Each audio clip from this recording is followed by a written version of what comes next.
I came home and luckily I got my job back at Western Union. So I was grateful for that because I came home and my mother had a housekeeping room, and I was staying with her when I came home, and in the meantime that my sister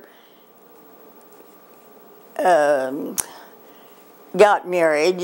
At 16 she got married early, and Ed got a little disgusted with me because he kept wanting to get married all the time, and I'd say, no, I'm not ready, I can't leave my mother yet. I use that old phrase. And so he said, well, your sister's younger than you, and she got married, and she didn't care about her mother, that sort of talk. And so that was left at that. But he said, I'm going to give you a ring, and so that's when I got my engagement ring. It was sometime, the latter part of July, because I came home in about the middle of June, and was working, and it was about July that he gave me the ring. So once I had the ring, then he was insisted that we got married. Yeah, it wasn't right. So what happens was, one day at work, he came and said, we're going to get married. And one of the guys that worked there, and I knew his wife, and Ed knew Ed Raymer real well. He said, we're going over to Iowa and we're getting married. And that's what we did. I guess you might say I was swept off my feet, and I just right from the work, I was off work at that time, and we went out and got in Ed Raymer's car, and he drove us over to Iowa, and we were married. That was my wedding day. So then I came back home, and he went home, so we didn't have our first night together any place because we both were separated. So I had to wait and make arrangements with my mother and all, because she was going to move to Grand Island to be with my dad again, and my sister was married, and she wanted to be where she was because she's 4 years younger, and I guess she felt like she needed to be near her. And so I had to either make up my mind about getting married or try to go on it alone without my mother. Not that I was that close to my mother, because I'd been separated from her for a long time, but it was one of those thoughts I had, I think. And so then we were married, and I didn't know he's doing all this.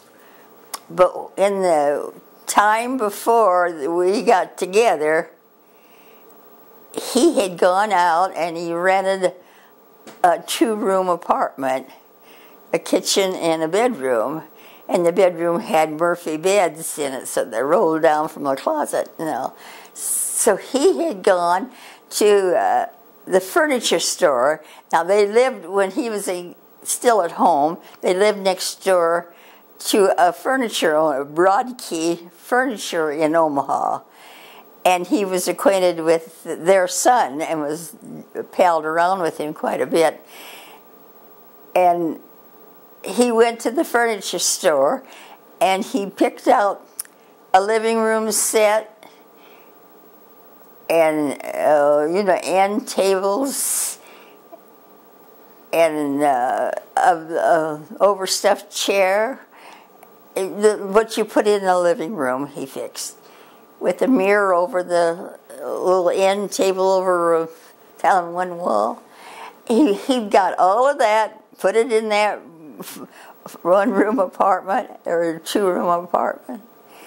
Got a kitchen chair that was unpainted, and the chairs are unpainted. And got his friends, Lloyd Cotton, Bailey Keel, to come help him paint it, and they painted it a cream color with blue in the little grooves and all. He bought a second-hand stove, and he did all of those things, and he said, we have a place to live. And sure enough, that's what he did. That was the kind of guy he was. He was a wonderful guy. He treated me royally. And I had never been used to that kind of treatment, and I think it just floored me. I couldn't believe that somebody cared that much, because I didn't have anything. When we went to the hotel on one of our first nights, I didn't have so much as anything, lingerie or anything like that. I had nothing like that. So what does he do? He goes down and he buys me a blue nightgown, lacy one, for me to wear. Now that makes me cry now, because he was so kind to me. And I still have that nightgown. Can you imagine that? But he was good to me all his life. I could never have been treated any better by anyone else in this world than what he treated me. And of course I tried to be as good to him as he was to me, but I never quite made it, I don't think. He was far better than I was. So I don't know. We made it along the way just fine, even with that kind of a start in life. We made it, and I was happy all the time. I don't remember a time when I was disappointed or unhappy or anything, no matter how rough the times got. It never made me, never caused that kind of unhappiness at all. I was always happy because of the good person that he was, and the kindness that he gave me, and the loving. He's very loving, very affectionate. I didn't lack for any affection at all. So that was my life in the beginning with Ed. He was just a good man. I was lucky to get him. Could have lost him by chasing off to get my dancing career behind me.